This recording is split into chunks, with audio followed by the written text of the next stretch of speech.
Hello, everybody. Welcome to perhaps the most improbable Eastern Conference Finals podcast. I am going to be joined here by the great Caitlin Cooper of Basketball She Wrote, as well as the great Samson Folk of Raptors Republic and other publications from across the border. And of course, you know him well as the detail junkie, the defender of Julius, the doctor of jump shots.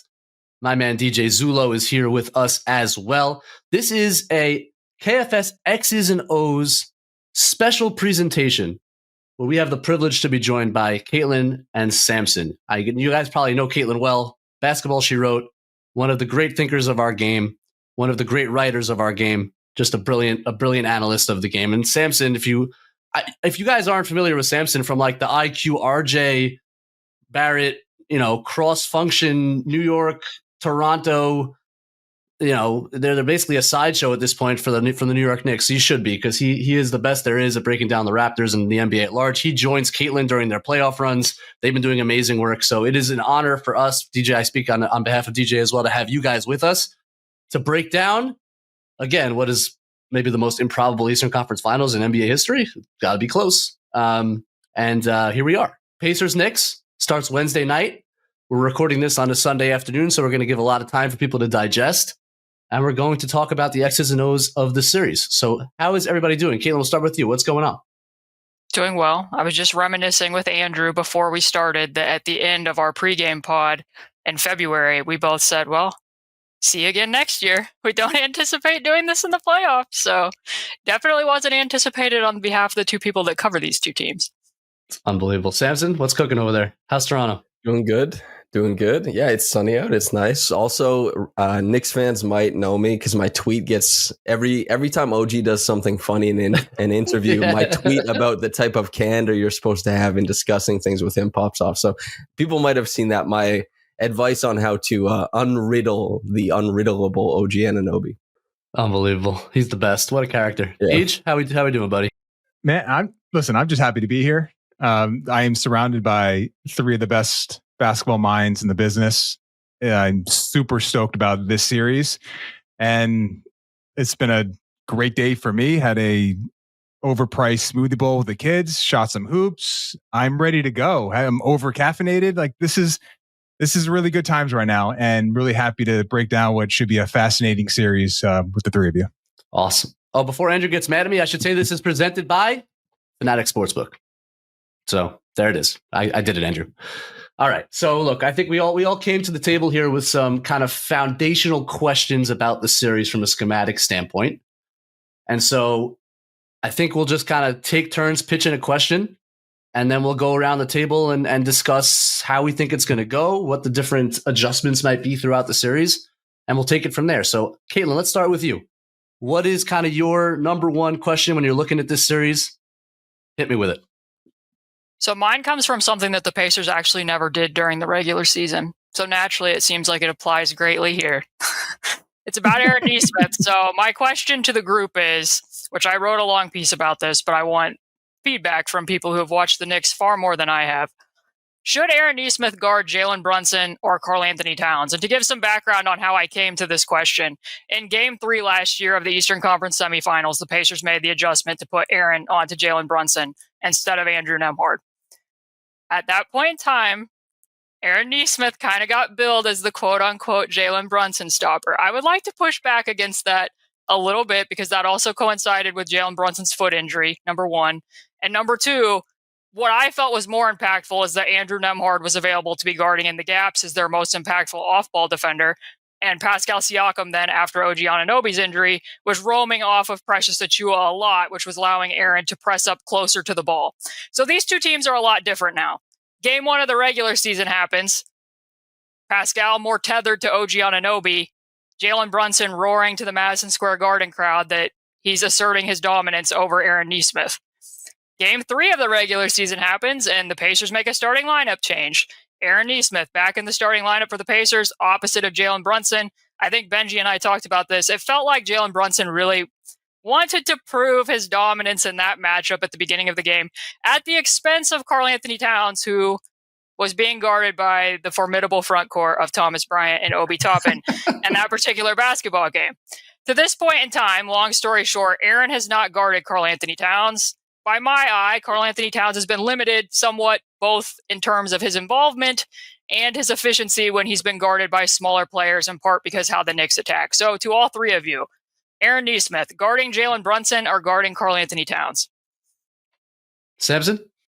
Okay, I'll go first. Yeah, hit it. I have long been of the belief, obviously the numbers showed up in your article, Caitlin, which everyone should read, but Karl Anthony Towns is a guy who is affected greatly by who's standing across from him, what archetype of defender, and for whatever reason, be it his own proclivities or let's say the Knicks, what they want to get into offensively. Even this goes back to the Wolves as well. When you put a wing or a guard on him, it does kind of make it more difficult for him to know how to implement his own offense. And on the one hand, it's like I do think Nesmith is a better fit to guard Jalen Brunson because of his size and what it allows, as you said, Caitlin, the Pacers to do off ball. However, I do think that there is, and I guess this is just your article, by the way, Caitlin, but having Nesmith there for screening actions off of Karl if they want to involve, as you said, it may just end up putting Nesmith on Brunson anyway. And it also gets to start out every possession by putting, Karl Anthony Towns in that same paradox that he's completely gets wrapped up in when he's being guarded by non-bigs. So I think it's worth a shot. As you know, Caitlin, and as anybody who listens to our podcast knows, when you come up with some like, hey, this is kind of odd, but I'd like to see it, I always say, yeah, dude, let's see how it works. So that's kind of how I come away from it. And Nembhard, I mean, a little bit chance of redemption, maybe if he's on Brunson, maybe he's feeling himself a little bit more, who knows, but I would give it a shot. Yeah, I think you almost have to go that route. And I will say, I think Towns is probably, after the Boston series and after seeing against Detroit too, I think he's a little more equipped to counter that in the post. And you're seeing him in, whether it is post-ups or whether it is offensive rebounding, I think he is taking advantage as well as he can in terms of weaponizing wings guarding him. And I'm heartened by the fact that he has been a little bit better. And I've been talking about this for a while. Instead of trying to bulldoze his way to the basket against wings, if he can just face up, rip and go, I think he's a lot to handle. And you saw that in game 6 against Jaylen Brown and then against Horford a little bit too, where if he makes quick decisions, he can get there before double comes and he can get all the way to the basket on a single dribble. He's really ineffective. I think, Caitlin, this is probably where you're going with this as well. He's largely ineffective against post doubles, especially coming from the bottom or the baseline. He hasn't solved that. Now he's better when he can face and see where the coverage is coming from. But if he's trying to back down and it's Miles Turner roaming, that he can get into a lot of trouble in those scenarios. So listen, I would be a little concerned about Nesmith in terms of foul trouble, but in terms of like how to start the game, I think you have to go that route. The only question maybe is whether Siakam is the guy to do it, or do you sort of use that in spurts and not maybe go that route? Because it feels like Siakam, at least physically, can handle that. I don't know if that means now you're bringing another screener into the action and you're getting a secondary step up, or you're doing something to maybe involve Siakam in that action. But it feels like he physically can handle it. I do wonder if Nesmith has the bulk and the physicality to ultimately push Towns off his spot. But if Karl is doing what I think he should do, and that's like facing rip and go, I think he could be pretty dominant. But if he's falls into the scenario of just like trying to back his way in, off balance, doubles come, he's not seeing it, then I think the Pacers are going to make out pretty well in that sort of matchup. Yeah, I think Nesmith is the interesting. I think probably most people watching this will say, isn't Nesmith like option number 3? I mean, let's break down the options. You have the Turner option, which would be the traditional matchup that, to Caitlin's earlier point, almost all teams have gone away from putting their traditional centers on Cat for all the reasons that we've discussed. We've been talking about this all season long. It was something that was going to happen when the trade was made. We knew Hart would be the guy, the center's guard. It allows now your best shot blocker and Turner to roam and clog everything else up the way Luke Kornet did in Game 5 against the Knicks. And that's been the traditional coverage now against the Knicks since basically January. Even if it was present all the way back in preseason, it became the coverage starting in January. So let's assume they're going to go to some route where not Miles Turner. Miles Turner's guarding Josh Hart. Is that the safe assumption, Caitlin? In this scenario, it would be. To be honest, I'll be surprised if they go to this in game one. Nesmith, you mean? I'll be surprised if they go to a cross match in game one. In my long term, I think that they're going to get to it, but I won't be surprised in game one if it's Miles Turner at the center spot. Wow. That's what they've done the entire regular season. The only players that have guarded Karl-Anthony Towns are Turner, Bryant, Ijax, and Toppin when he's been at the 5. It's just with all of the evidence that has mounted since even the last Pacers matchup, it's like, I mean, that would be such a breath of fresh air. Now, not to say Turner can't make things difficult on Towns, but all of a sudden now you open up the pick and pop game, which hasn't been available to Knicks in 5 months, essentially, which is crazy. They'll back it, but to DJ's point, Towns has been really good against the Pacers centers at attacking quickly out of face-ups and getting downhill out of fake handoffs. They can't close out to his right hand for some unknown, inexplicable reason to me, but so what's the downside to Siakam as opposed to Nesmith? Like, why is Nesmith the one you went to? Nesmith's been better against Brunson, and I'm assuming that Cat's going to set the screen. And when they do, if they bring another screener, and let's pretend they want Haliburton as the screener defender, Siakam getting over the top of that. The inverted actions against Milwaukee were quite poor. Samson probably has more evidence to this than I do, but over the last year and a half, there's many things that Siakam does well, and their impact numbers are astronomically better when Siakam is on the floor, but that's mainly about what he does off ball. I'd be a little bit nervous about him defending in space repeatedly against Brunson up at the top of the key. So that's kind of where I lean with that. And also, just real quick, if you're starting Nembhard out against Brunson and anticipating that screen, you're going to be playing the Knicks much deeper into the clock, and the foul trouble is going to be mitigated against Nesmith because Nembhard's going to be a lot better at pressuring the ball without fouling. But I'll let Samson speak to those things.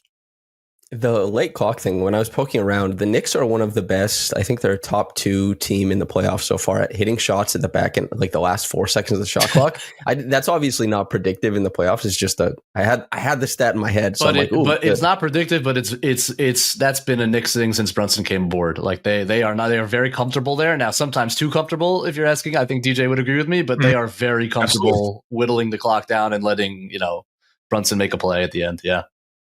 And just honestly, Nesmith, I think, is more aggressive. I think Pascal obviously is a bigger body to that point, but Nesmith, I think, is really aggressive, really feisty, and will, of course, harken back to what we were talking about at the top, which is that Karl, despite obviously having improvements over time, it does, if you're trying to identify a potential weakness against one of the best shooting bigs of all time, a guy who is when he has his game going, he's something to behold.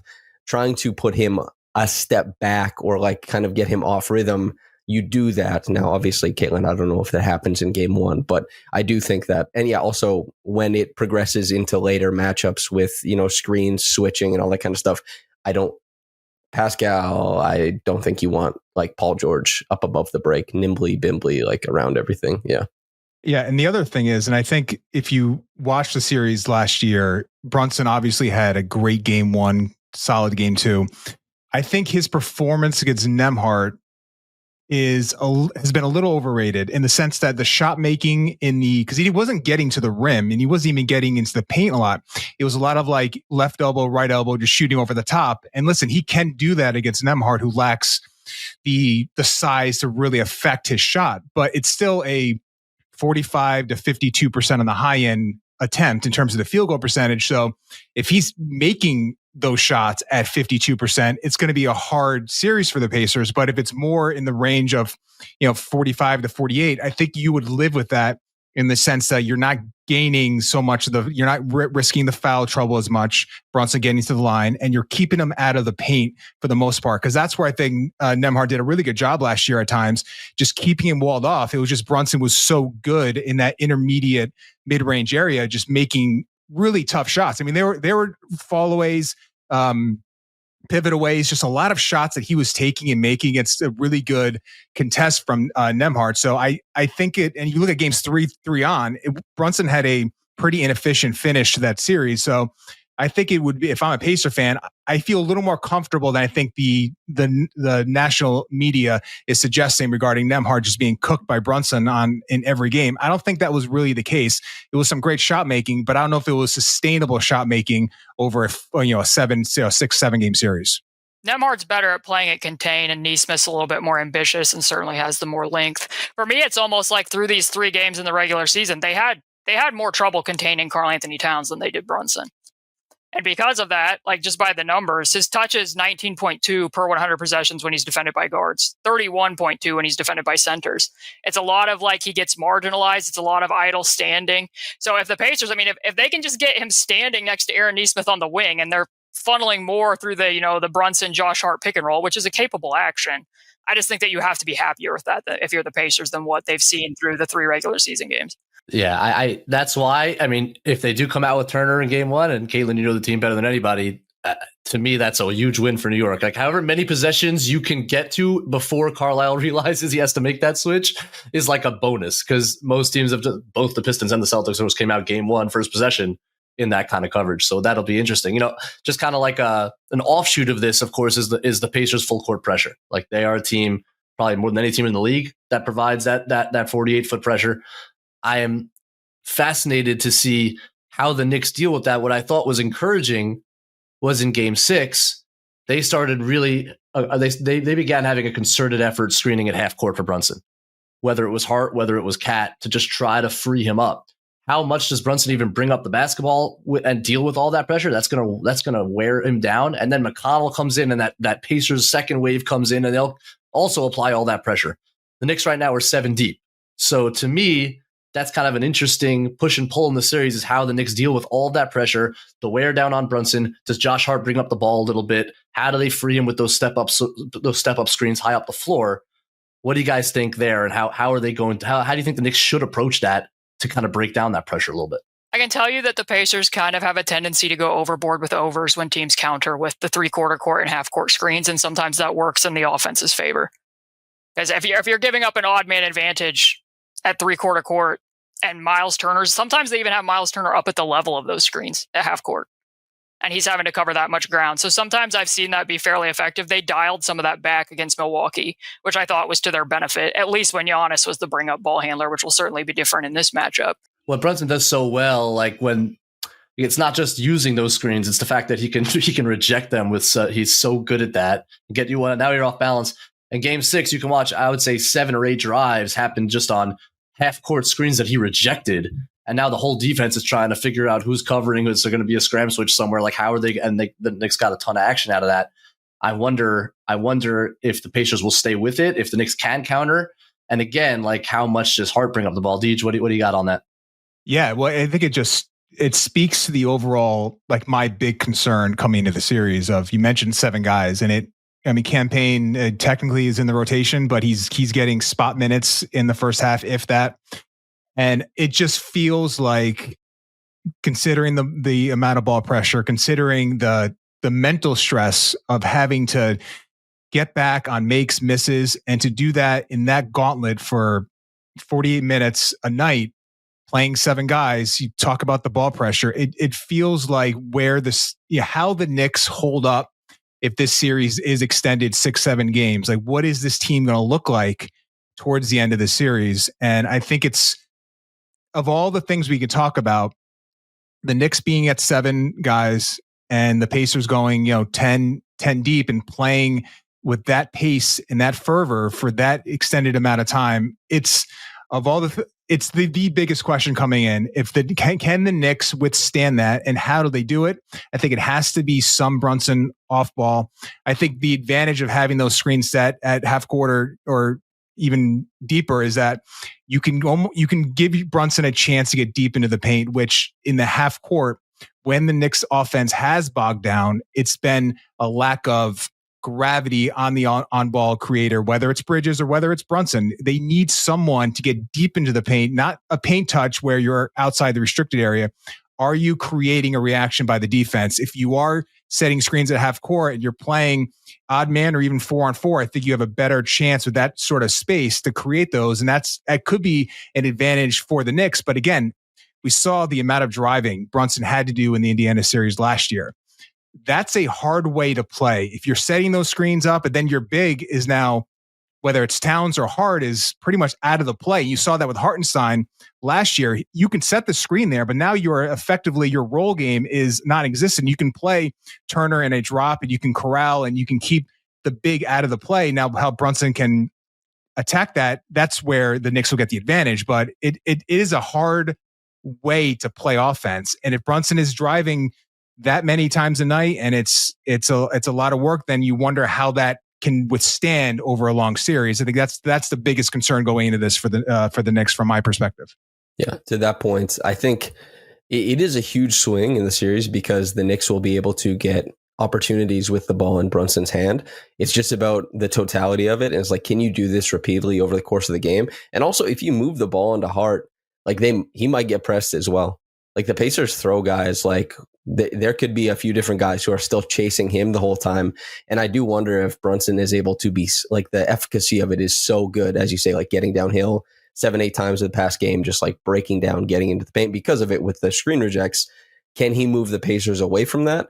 Do the Pacers take the long view regardless for the series? How does that shake out? Really, it gives them an advantage, but it also does conform play into something that favors the Pacers. That's what makes it such an interesting push and pull. Right. And it is an every other night series, I think, right? I don't think there's any. Mm-hmm. So that's an interesting wrinkle here that I think plays into the Pacers' advantage. I mean, you never know with these things, but with the amount of minutes the Knicks guys are playing to play every other night with travel, it's asking a ton. It's asking a ton from this Knicks roster. Deej, what's your big question for the series? Hit us. Yeah, so I think the double big lineup for the Knicks, Towns and Mitch, how effective can those two be against this Pacer team? And is there a specific lineup that you would unleash that against in terms of like how the Pacers are playing it? I do worry about makes or misses they're pushing. How does Karl navigate that? Are they getting matched up? We have the Mitch guarding 7, 8, 10 players in one possession against the Celtics. That's made the rounds. That was an amazing performance by him in that single possession, but really the whole series of guarding in space. But I do wonder about being able to play those guys, 10 minutes a night and being effective enough as offensive rebounders and as defenders in space to really make it worth it. And if not, because that was a huge advantage for them. And it's been that way for the playoffs. They're plus 13 in the minutes they've played. If you can mitigate that advantage, then I think it's a problem for the Knicks. But, the question I have is like, can they be close to as effective against this Pacer team as they were against Boston and as they were against Detroit? Kalen? I actually think that could be an effective wrinkle, especially if they pair it. I would be very careful if I'm Tibbs to pair Mitch's minutes with Obi Toppin's. If you can get the double bigs out there when Miles and Obi are out there, or if they're going super small with Siakam and Obi, maybe. But if you could match it with Obi, I think it could be effective because here's what I will tell people. The best way to limit the Pacers' pace is to attack the offensive glass. The Milwaukee Bucks would not do that. It's against Doc Rivers', ethos as a coach to be sending multiple players to the glass. If you do that, that's typically what affects them the most. That's why they looked as bad as they did against Cleveland when Cleveland had a 20-shot advantage against them. It will slow the pace, and also the basketball is the most important part of basketball. I say that a lot, but it's true. Mitchell Robinson opens up offensive rebounding opportunities for other players on the floor too. Because if you have to smash down to him, now Josh Hart might get loose. Now somebody else on the perimeter might get loose. And the other thing that I would say too is his presence might impact how the Pacers are able to defend as well.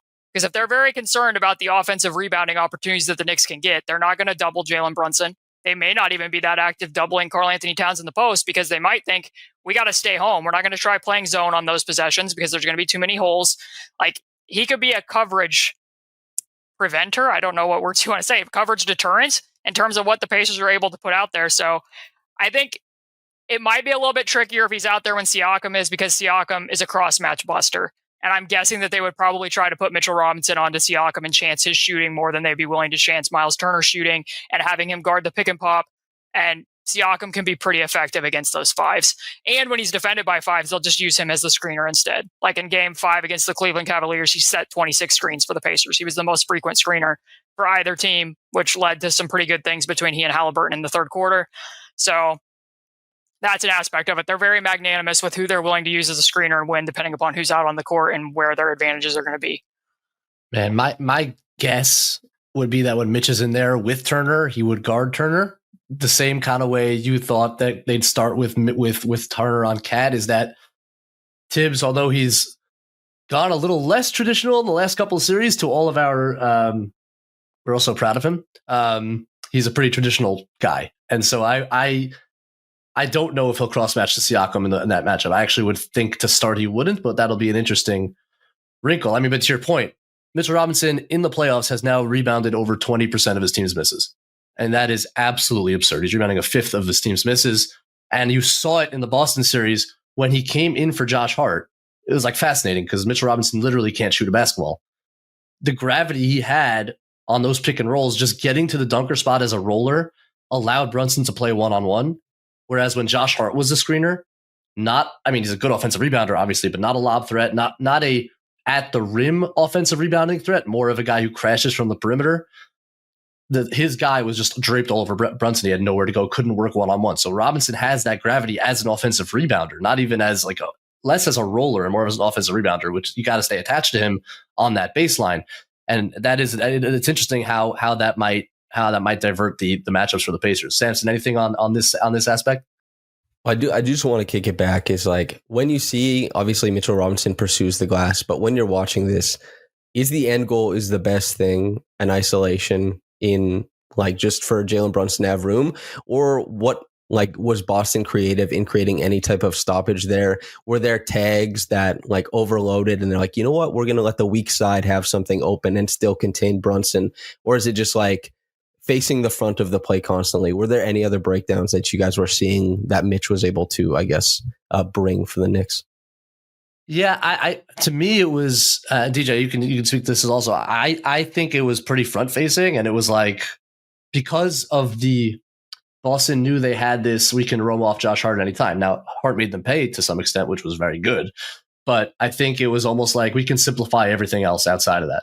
Which is why you didn't see OG get many open threes. You didn't see Mikhail get open threes until really Game 6 when they got all those paint touches that I talked about.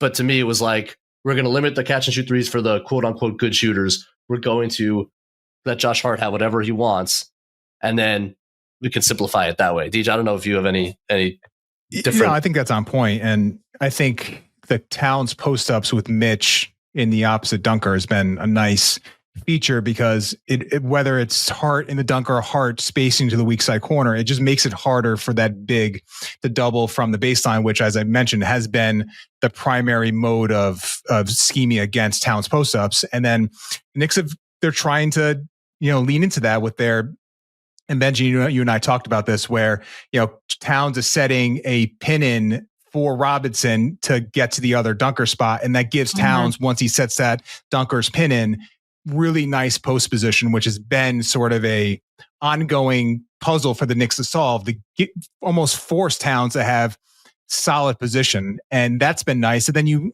you're limited to how well and how much you're going to double off those if Mitch is hanging out there, because if you're coming over, it's an auto offensive rebound. So it puts a lot of pressure on the person tasked with doubling, if they're doubling from the baseline, to really affect the Towns post up. So that's why it is more of a, just the physical impact that Robinson and the gravity has on that weak side dunker has been impressive and nice for Towns and the offense as a whole, because you've seen drives too where Porzingis, Cornette, they're not even coming over to help because they're either face guarding or they're trying their best to wrestle with Robinson as the low man defender, and it just makes it much tougher. So if they can, I think that could be something they get into, where offensively I think it's going to work for the Knicks. How it works on the defensive end is where I think you're going to get the full impact on that double big lineup, and there's a lot of concerns there. But offensively, they're starting to lean into some really good stuff for those two playing together. And I think it should carry over for the most part into the series. Yeah, should be an interesting battleground there in terms of how much Tibbs I don't think that Rick Carlisle will be above going to Haka, just as Joe Mazzulla wasn't above going to Haka. I don't think that he will be. I've seen him do that in games.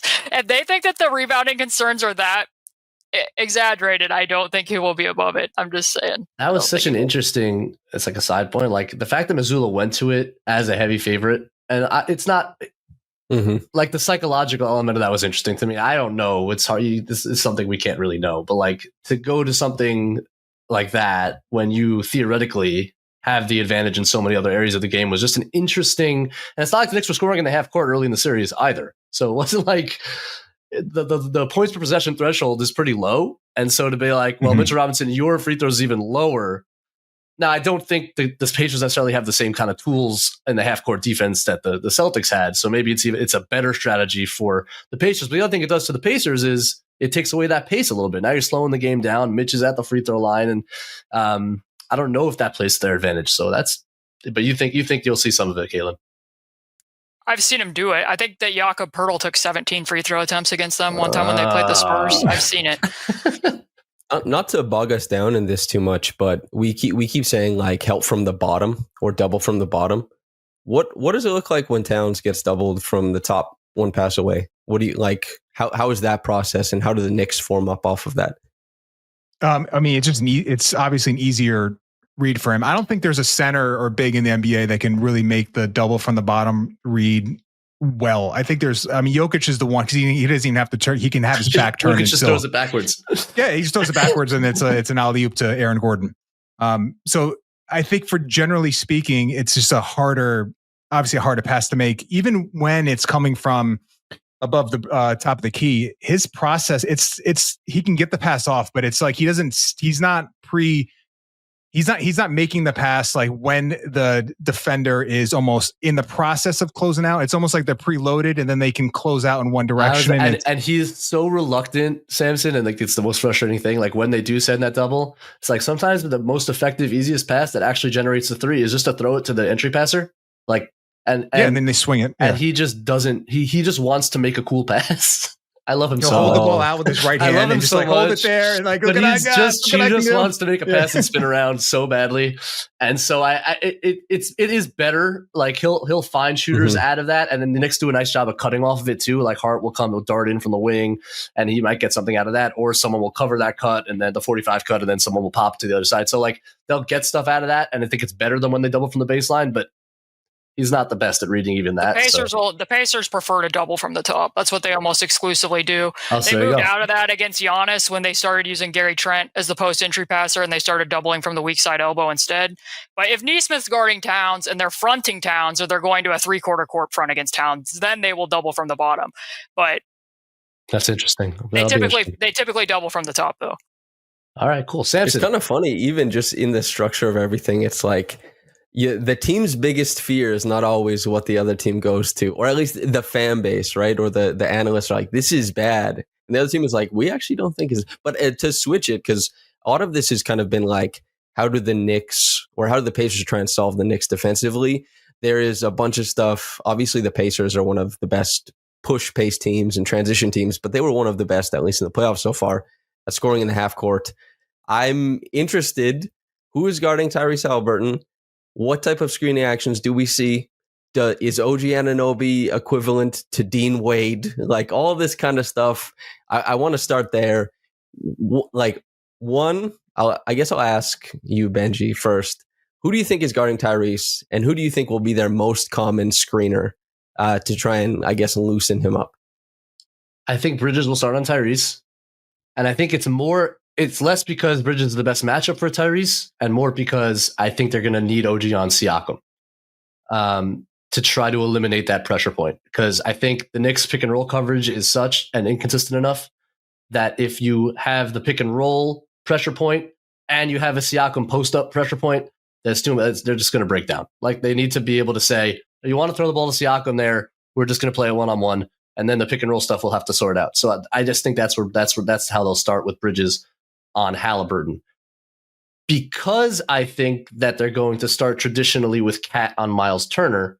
I would certainly anticipate that the most common screener will be Miles Turner, both because you're now testing the Knicks in terms of whether you want to switch, you want to drop, what do you want to do? You want to blitz Haliburton? I think blitzing is probably the worst idea on Haliburton because now you're in the blender. He hits the pocket. The Pacers move the ball so well and so quickly. The Knicks don't rotate all that well when Brunson and Cat are both on the floor. Don't think they can cover out of that. So I think you got to choose or mix it up between drop and switch and kind of see how it goes. But I would anticipate Miles Turner being the most common screener with a dose of whoever Brunson's guarding, probably Nesmith to start. Although I know, Caitlin, I know we talked about this last season, Nesmith, the worst kind of intuitive screener on the team. So I know the Pacers don't love to go to that, which is perhaps why they'll start Brunson on Nesmith more than anything else, because they want to maybe force the Pacers into that action. What do you think, Deej? I agree 100% in terms of how they start. And then just really fascinated to see, because the Knicks got all this, they got a great look at and practice finally switching and trying to play and keep the switch matchup in front. Now, with Boston, as good as those guys are at breaking the defense down and getting to pull-ups and step backs, you really don't have to worry about the pass. So the Knicks were, and this is where they really benefited, where they can load up and you weren't worried about Tatum hitting the weak side corner. Whereas Haliburton, I think, is even, I think he's probably better at getting into the paint off the switch. And then you have the added issue of him finding the pressure point as a passer quickly, and you're automatically in a really tough position as a defense. So how much they go to the switching scheme is really interesting. On top of that, now you're asking Karl Towns to play some drop, some switching, some higher shows. And now you have all these different things that he's got to mentally sort of process. Whereas against Boston, primarily it was like, here's what we're doing. And even then he sort of like dropped the ball in a few games, few possessions.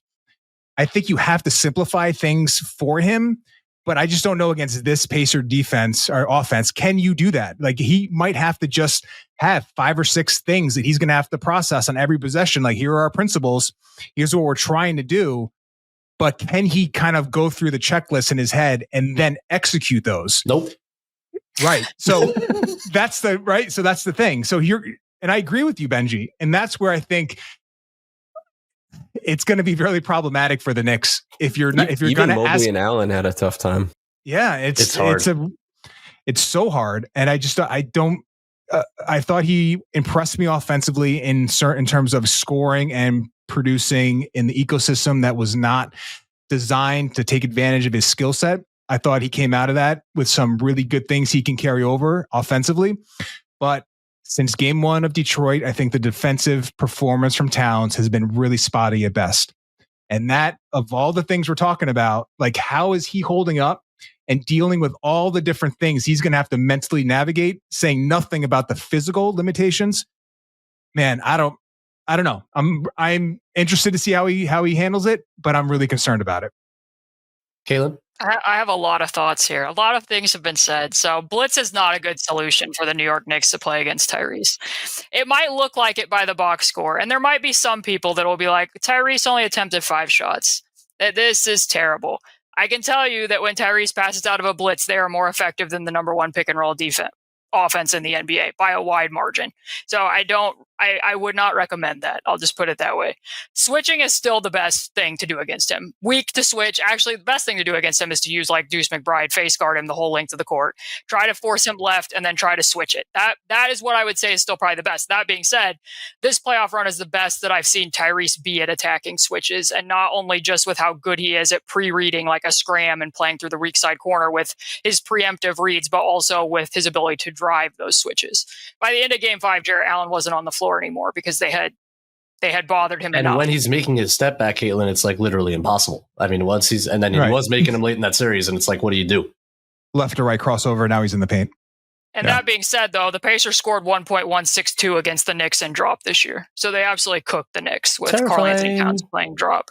So the one thing, too, is, and the defense was better for the Knicks in game 5 against Boston, but in game 4, it was somewhat telling to me because when Tatum's no longer available to play, the Celtics have their highest volume of passes per 100 of any game in that series. The Knicks switched more than they had in any game in that series, and they gave up 1.362 points per possession, in part because the Celtics were running more movement actions to beat those switches. It was more ghost screening. It was more stack screens. These are things that are very key elements of the Pacers offense, particularly the ghost screening stuff that the Knicks seem to be somewhat confounded by. So I guess my follow-up question to this would be, because I have not seen it happen in a game, but I'm guessing it likely has.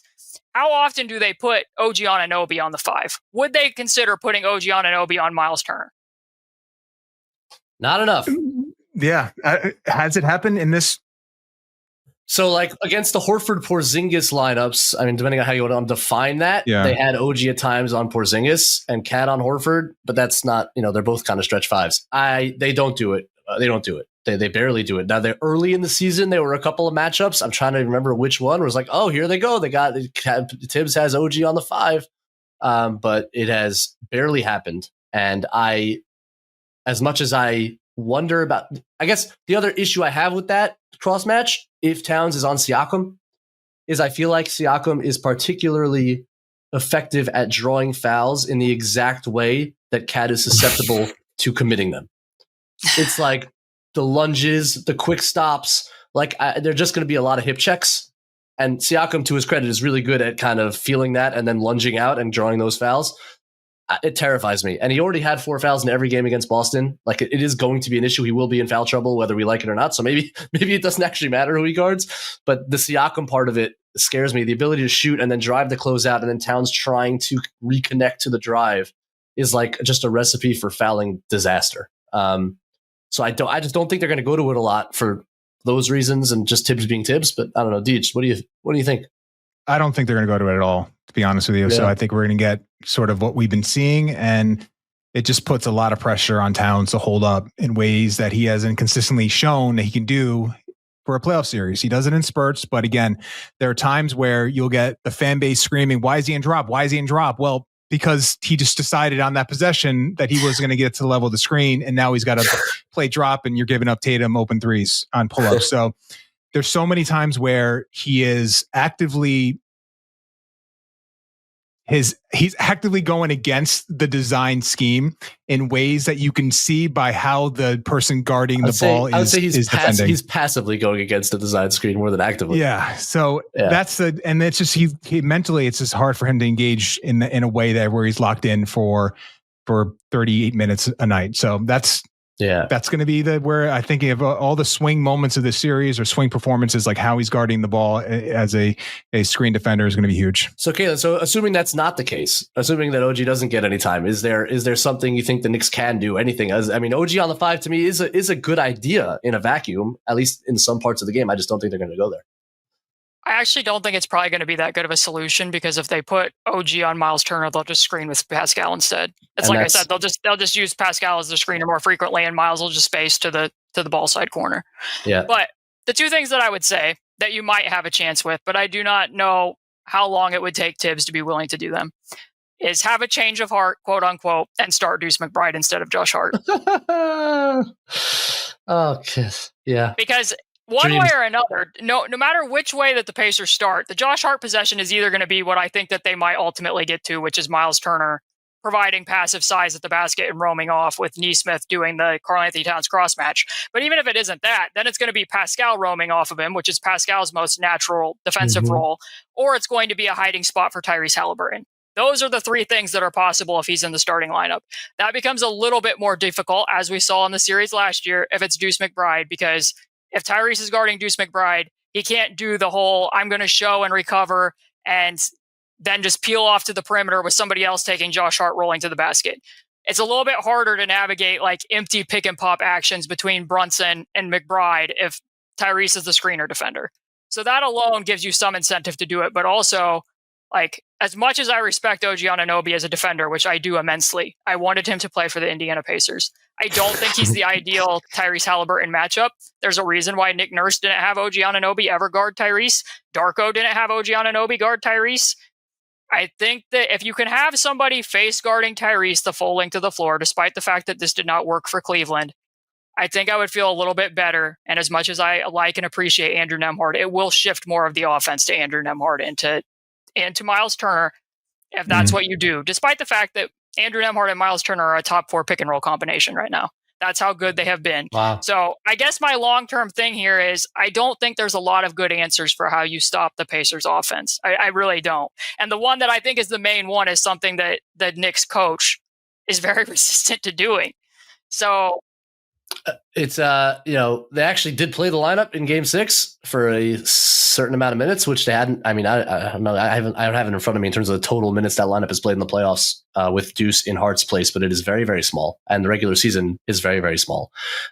Despite it being the only true 5-out lineups the Knicks can play, which theoretically should unleash Karl Anthony Towns to be his best self, which you would think would be important considering the investment you made in Karl Anthony Towns when you traded for him, but they haven't done it. And it would accomplish multiple things. Now, Hart's been very good defensively in the playoffs, but Deuce gives you that element of ball pressure, screen navigation the Knicks don't really have on the roster outside of him. He is the best at it on the team. You add the fact that you now actually force teams to make a decision as to whether their center should or can or has to guard Karl Anthony Towns because they're shooting actually all over the floor around him. But the Knicks just haven't done it. Now, maybe because they did it in Game 6 a little bit, maybe we'll see more of it. And I've said throughout the playoffs, it hasn't happened yet because a lot of wild reasons that we're all amazed the Knicks are even where they are. There's going to come a point in a series where Tibbs is going to actually have to ask himself if he must take Josh Hart off of the floor. And it's going to take, for him, because he loves Josh Hart as much as he does, and for a lot of good reasons, it's going to take a lot of desperation. But I just feel like at some point, whether it's this series, whether maybe it's the next, at some point, he's going to have to actually make that decision, and it just hasn't happened yet. But it's been a problem in Knicks land for the whole season in terms of that lineup getting very little play. 7 minutes, by the way, in the playoffs for that group. Big time. So, big sample size. That's wild to me. That's wild. It's insane, Caitlin. It's insane. It's been going on the whole season. It's just and the Knicks don't play any zone either, do they? 0. Because that's really one out of bounds play they did. They had a 1-3-1 for 2. one. No, there's one in Game 6 also. Was it 2? Yeah, that's been 2 total 1-3-1 zones against the baseline out of bounds, but otherwise there's been 0 possessions total in the season. And the Pacers have figured some stuff out about that, but the offensive rebounding in the zone were really the only reason they lost a game to Cleveland. Otherwise, that probably would have been a sweep. But Samson, go ahead. A lot of you guys have been spending a lot of time shopping at the Raptors store. And it sickens me, these two teams. It sickens me, I have to say. Yeah, it's fascinating. Like the most encouraging thing about the Knicks' performance in Game 6 to me, because Game 5 was a disaster, Caitlin, to your point, in terms of navigating ghost screens, quick actions that suddenly the Celtics realized they have to run. Of course, if the Celtics had been running that since Game 1, we wouldn't be here right now. I don't know if we would have taken to Game 7. I don't know what would have happened, but certainly the Celtics win one, if not both, of Game 1 and 2 if they realize isolating after a switch is not the only option. And we can run another ghost screen. We can run 2 more ghost screens. If you get the Knicks moving and making decisions, that's how you defeat them. And the Pacers, of course, do that more than any other team in the league, which is why, in some ways, it's a very good matchup for the Pacers against the Knicks defensively. What I will say is Game 6 was probably the best I've seen the Knicks look in terms of navigating those actions. They did learn from Game 5. One of my favorite plays of the game was actually ended up in a foul on the ground on Mikal Bridges, but it was just an action between Derek White and Drew Holiday setting 3 or 4 screens in a row for each other, trying to get Brunson in the action. And the Knicks stayed one, they switched one, they stayed another, they switched another. Mikal ends up with the matchup and ends up on a foul on the ground. But just to see them navigate 4 different actions in a row that way was like extremely encouraging. There were 3 Spain actions run in Game 6. The Knicks actually covered them all well, whereas in Game 5, the 3 Spain actions all resulted in wide open catch and shoot threes. I hope that they've learned enough. It's just, I don't know if that was a one game, just a surreal performance defensively by the Knicks, if it was the Celtics letting go of the rope a little bit, if it was a combination of all those things. I do think the Pacers present a whole different challenge, though, and I worry how the Knicks navigate all of their motion for sure. So we'll see. I wondered, because when I was watching back, they ran that double drag for Derek White, and when it was the 2 big lineup and Karl had to step out. Yeah. Mm-hmm. How do you do that as the Knicks? I do wonder about some stuff like that. Obviously, there's the Jalen Brunson of it all can flatten this in a number of ways with what he can create offensively, and there can be big games for the Knicks. But there are some hard questions defensively. There's no question. And when you can't answer them, to your point earlier about just hey, let's just play zone for a possession and see if we mess them up. When even that's not a question, and it's just every single possession is just how do we navigate a series of pick and rolls and ghost actions that the Knicks struggle to do. Now, I think having Mitch out there, how much do Cat and Brunson have to play together, just generally speaking, is a question that Tibbs, of course, answers with as much as possible, but you don't have to answer that way necessarily. And the Celtics did this a lot, is just bring both those guys, whoever those guys are, bring them into the double drag, right? So make Brunson and Cat make decisions on possessions. And I'm sure the Pacers will do the same thing. And how do you switch both of them? Does Bridges/OG navigate through both and fight his way through and push guys and do what he does to get all the way through so you can stay home? But man, it's a tough formula for the Knicks, and I wonder if you can just limit those two together a little bit more than they have. If it helps you, then you can scram switch out one of them at times and just try to pre-switch stuff and see if you can get away with it that way. But I don't know. DJ, any thoughts? Yeah, I mean, it's a central question to how they defend in this series. And then you have, the pace and the cross matching and getting matched up in semi-transition. That was obviously a big issue in Game 5. They had a team meeting about it. But it's like it's been a season-long hurdle that this team can overcome for a game or two. But history says they're going to revert back to the same communication breakdowns that have plagued them through most of the year. So it's quite possible for the optimists to say, listen, this team has figured something out. And in Game 6, as any indication, they can maybe take away some of the early offense advantage that the Pacers could theoretically have. But it's a different, you guys know this better than anyone, it's a different beast to do it against the Celtics for a single game compared to this Pacer team for a potential long series. So that to me, more than the half court issues, which are real and going to be prevalent, how do they get matched up? And are they just, allowing easy catch and shoot rhythm threes and forays to the rim, Obi Toppin corner threes, rim layups? So how are they mitigating those things? And if they can limit that, then I think they have a chance to defend well in the series, but it just remains to be seen. And I think you have there's more evidence than not to say you should be skeptical of the Knicks doing that for a sustained period of time. So the one thing that might work in their favor is that I think that Brunson will guard Nesmith. I really do, because that happened more often than the regular season, and Nembhard ran more pick and roll than Haliburton against the Cleveland Cavaliers. Nembhard was basically running point guard in the prior series. Is that because of the face guarding and trying to keep Haliburton out of... Right, and they've liked some of the actions that they run with Tyrese starting away from the ball to try to be like a counter for that. But because of that, I tend to think they're not going to want Brunson guarding that many on-ball screening actions if Nembhard's running that much pick and roll again. So if it's Nesmith, the Pacers are going to have a harder time getting Brunson and Cat involved in the same action at the same time, because it's not like Nesmith's going to be doing a lot on ball, because there's not going to be a lot of stuff that the Pacers are going to run where you're going to get both of them targeted in the same play. Yeah. What do the Pacers like to do to get Haliburton back in the on-ball action when he's off ball? And what are they doing to try to get? Are they running to some DHOs where he can get to his right hand cleaner? Like, what are some ways that they are able to weaponize the fact that he is starting off ball? So the top things they'll do if he's seeing exaggerated coverages, sometimes they're just really capable playing 4-on-4, and he'll literally stand on the logo and they'll just create extra space. If they want him to get back to the ball, it'll be like an away reject, so he's rejecting the stagger, and then he becomes the stack screener in Spain, and he leaks out, and then he gets the ball from Nembhard. So that they can sometimes, if teams switch it, then they get the more preferred matchup that they want when Tyrese leaks out.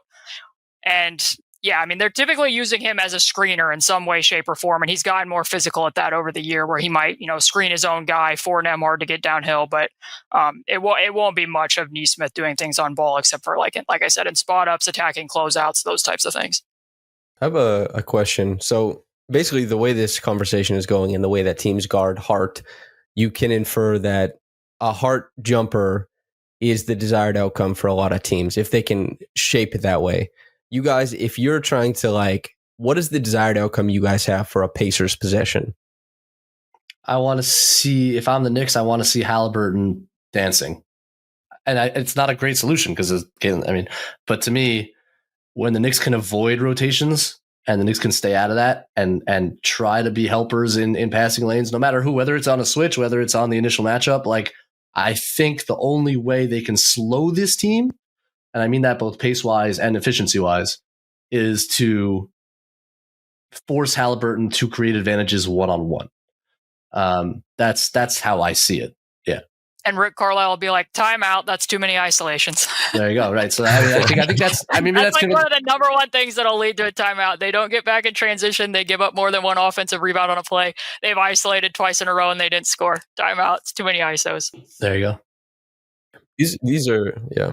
Important things to clarify for sure. It's like, what do you attack? You know? Yeah, I mean, and the Hart calculus is funny too because, man, he's been once again, as Josh Hart finds a way to do. He makes his threes in the playoffs, and I know people hand wave that he made 5 in game 5 threes. It's 5 for 9 or 5, and like, okay, you hand wave it because yes, Cornette was messing things up everywhere else, but is there a breaking point for a defense? And 5 for 9 is great.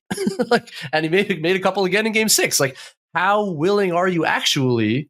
And what is the calculus there? So, look, to Hart's credit, he seems to do this every year where he makes people ask questions. Nick Nurse in the Philadelphia series last year famously answered a press conference. He was like, "Yeah, we stopped playing that way because Hart was making a bunch of threes." And it, Mazzulla, I think, is so principled, and Mazzulla was never going to change the way he played because like this is how we play and this is what we do. Other coaches might be more flexible in terms of how much is Hart punishing that. Caitlin, do you think that like Carlisle, if Hart comes out game 1 and goes 3 for 5, is there any change to the way they approach it? It all depends on how they start out. Because like I said, I will not be surprised in game 1 if they stick to script. And it's Turner on Karl-Anthony Towns, Siakam on OG, Nembhard on Bridges, Nesmith on Brunson, and Tyrese on Josh Hart. Which I will say that Tyrese, that won't just be a hiding spot. He's been more active defensively where you can trust him to know when to cheat and where and into passing lanes. But I won't be surprised if they go to that.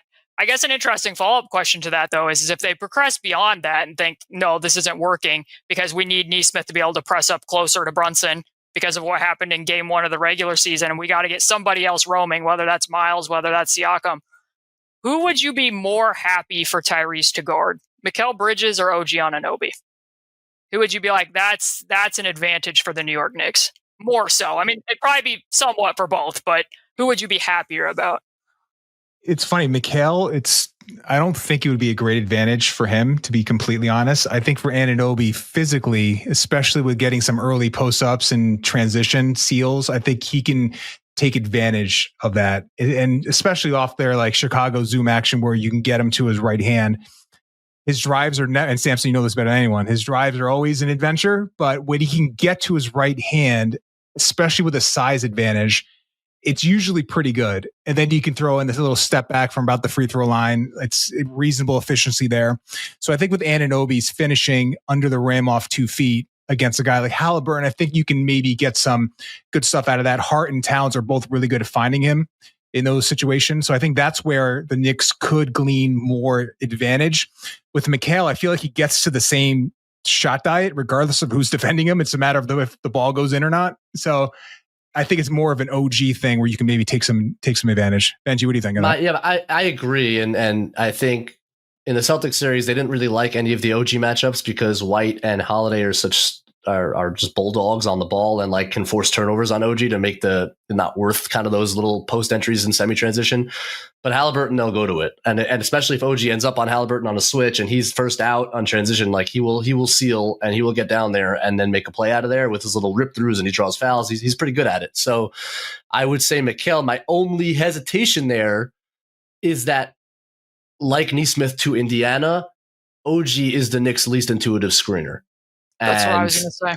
And Bridges, I think maybe my favorite part of his offensive game. He's the best screener on the team. A tremendously smart screener and just mover generally. Yeah. Cutter, he just fills space. I always call him the grease to the offense. Like if things are stuck, he'll make a little cut here that just kind of greases the wheels for them and creates something out of nothing. And that would be my only counter. And I think it's a good counter. And then maybe it makes it a little closer in terms of the difference between OG and Mikal because they run those 2-man actions with Mikal. He's slicing off, catching, getting into the paint, making a play. Whereas OG's probably more of just like a roll into space and then catch and then figure it out kind of guy. So that would be the counter. I agree with you. Mikal is, whether it's a show or a straight switch, he's really good at screening underneath and just staying under and slipping into space. And then, as you mentioned, he's much more dynamic finishing in that area. So I think that's where it is interesting to if you're going to require a host of screenings from one of those two players, Mikal by leaps and bounds is just, I think he's the best overall pure screener on the team because I don't think Towns is necessarily great at it. And Mitch has gotten better, especially just free a big body to free up Brunson. I feel like he's improved in that area, but Mikal is really good at just maintaining a low leverage and then weaponizing that in space. So that would be the counter. So that's a good thought to see if you can maybe take advantage of some of those like really hard shows by Haliburton and getting into some space with some advantage. I think, because as you said, the odyssey that an OG Anunoby drive can be is typically when he has to change course, or like Haliburton doesn't have the physicality to necessitate that. Like I think the lines that OG will be able to take to the rim will be quite direct. Whether and there's some early work, post ups and stuff like that. But as you guys said, like working to his right hand, it really would put pressure on the Pacers, I think, to bring help. And I think probably I would trust the Pacers to try and sort things out with Tyrese guarding in space and trying to be like predictive off of Mikal than OG. But I mean, the screening aspect of it concerns me a bit simply because of Game 5 last year. When Bridges started screening as much as he did, Tyrese ended up guarding more screens than he ran screens as the pick and roll ball handler. So like I think an aspect of this for both teams is you might have to guard Brunson by forcing him to guard, and you might have to guard Tyrese by forcing him to guard. And another dynamic, both of these teams were a lot more willing throughout the regular season in games that I watched to be like, you know what, we're going to switch with Brunson and let him sink or swim. And we're going to switch with Tyrese and let him sink or swim. I think that theory is going to get tested because I don't think either team is going to be real thrilled to switch Jalen Brunson directly onto Tyrese or to switch Tyrese directly, certainly not simply onto Brunson. I think that will get tested how much they're willing to do that. Again, especially with like just the wear and tear on Brunson to bring the basketball up, and now to ask him to like play a heavy switch scheme, he's going to play 40 minutes at least. That is a gauntlet, man. So yeah, we'll see. I thought the Celtics bailed him out a little bit. There's a lot of like elbow jumpers from Jalen. There was a lot of settling on the Brunson. It is like switches. This is not a podcast about the Celtics, which that team is going to obviously look very different next season. But look, DJ and I are like extremely surprised to be here. And I think if there's a primary reason that we're here, it's the Celtics letting the Knicks off the hook on the defensive end. It's just, it was, I think, the theme of the series, with the exception of Game 5, was just the willingness to isolate the first switch and to your point, just like bail the Knicks out and not make them make decisions. It's just remarkable. So here we are. The advantage, I mean, to the Knicks' credit, it was, when you have Mikal Bridges and OG Anunoby in heavy gap help, mm-hmm. It is a lot to sort of navigate, especially when you are not a great passing team. So that's where the Celtics, it's part their deficiencies as an offense to how to navigate that. But also, I think the Knicks were pretty, if it was the first time we really saw them unleash, maybe in a way we didn't necessarily assume before the season started, but unleash these wings in terms of really putting the pressure on them to show their length, be big, like be in gaps, make them make decisions. And then obviously we saw the Celtics being really unable to do it. If they weren't driving the switch, getting into the paint, they weren't able to generate good looks out of it. The Pacers are obviously, as we've talked about, like a different beast in terms of like their processing ability, especially Haliburton at the point of attack. So it's going to be a different area, a different problem, probably a tougher problem. As good as the Celtics are, this is a tougher test, I think, for the Knicks offense. And the Knicks were able to force a lot of turnovers on Brown and Tatum. And as we know from Caitlin's brilliant work, you're not turning Haliburton over because he's just good and he doesn't turn the ball over. And despite being a high risk passer, which is, what do you call it, Caitlin? You had a word for it in your article that I'm forgetting, or title of your article. The immaculate exception. There it is, the immaculate exception. So we're going to have to handle the immaculate exception for at least 4-game series and at most a 7-game series, and we will see how long it goes. And so before I let you guys go, because this has been awesome, and I really appreciate you allowing us to pick your brains. It's been an awesome conversation. I'm going to go around the table here, and I'm going to force you to make a prediction because I stink. And I'm also going to ask for one more short observation that we haven't talked about. Any little skill from a certain player that might make a difference. We barely talked about the Pacers bench. So maybe there's something there. Just a quick observation, something to look out for the folks at home. So a prediction and then one more observation. Caitlin, you start us off. Sure. Put the pressure on me to be the one that goes out on a limb first. I will say that the Knicks offensive rebounding is a concern. the fact that the Pacers don't have super clear-cut answers against their two primary scorers is a concern. However, I'm going to err on the side of optimism and pick Pacers in 6 as the outcome of this series. Can't believe I'm saying that at this point in time because I would have picked the Knicks to beat them a year ago. I did pick the Knicks to beat them a year ago. We did, yeah. Yes, all three of us. I felt confident in that. Smart folks we are. Yeah. And then my follow-up will be a tiny thing. I've been looking at bench players and who could potentially, this could be, a Jarris series. This could be a Ben Shepherd series. This could be a Jarris series again because they do have one other person that they could throw at Brunson. TJ McConnell's fallen off a little bit with his point of attack defense since he was also pegged as the Brunson stopper, wrongfully, in my opinion, a year ago. However, Jarris has a lot more length, and I thought very quietly for a few possessions in the one game that the Pacers did win during the regular season, I was like, oh, he just sat on two of Brunson's counters. That could be something. So they at least have one extra body that I'll be watching as to somebody else that they could throw out there. We'll see how much Carlisle trusts him in that type of a role. But that's the thing that I'll be looking out for. Awesome. Samson? The thing I'm looking for is I covered Pascal and OG as they won a championship. I covered, I've talked to both the guys. I know both the guys.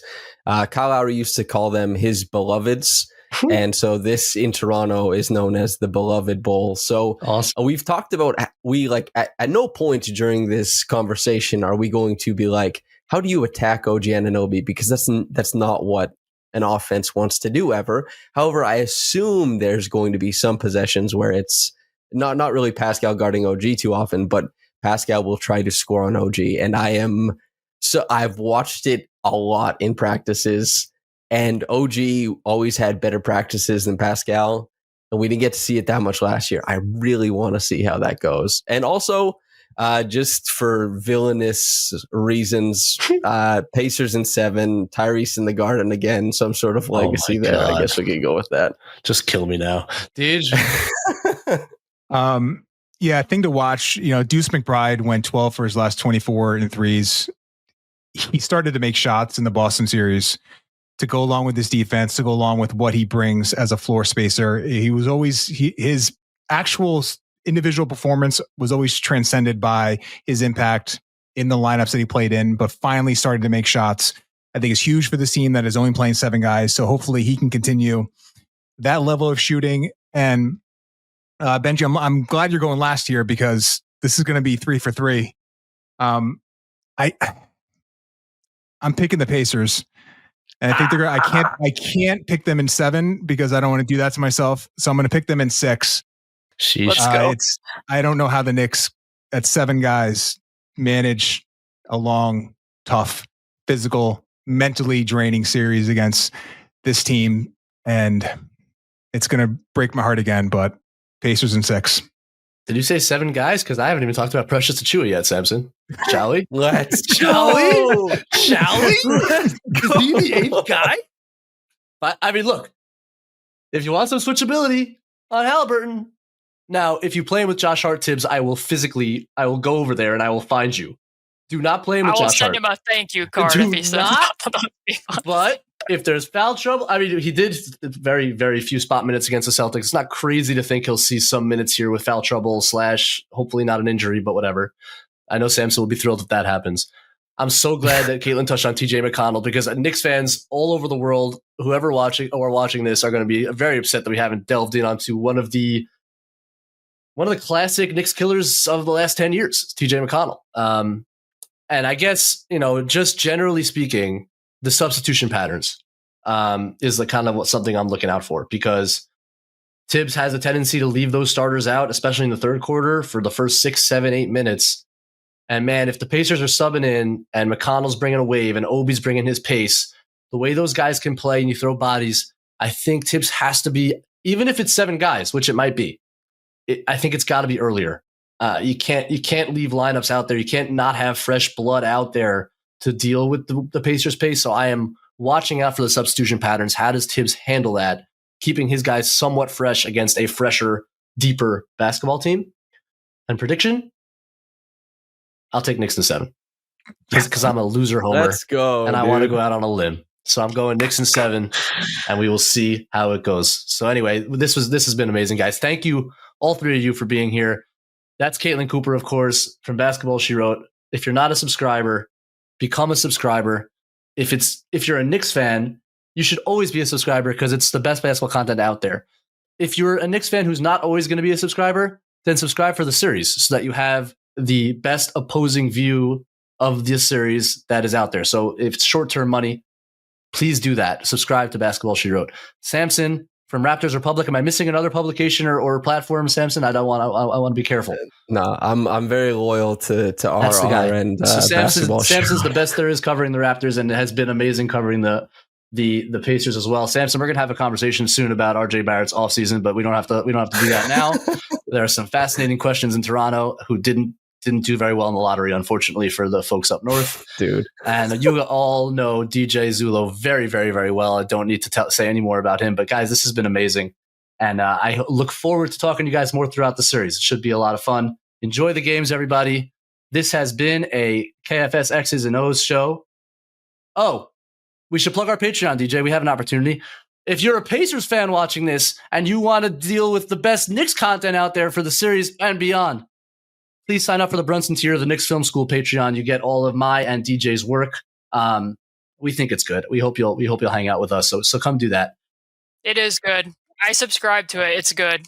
It's the best Knicks content out there. I will return the compliment and the favor. We appreciate that. So yeah, this has been the KFS X's and O's show with Caitlin and with Samson, presented by Fanatic Sportsbook. It's been a pleasure, guys. Have fun this series. Talk to you guys soon.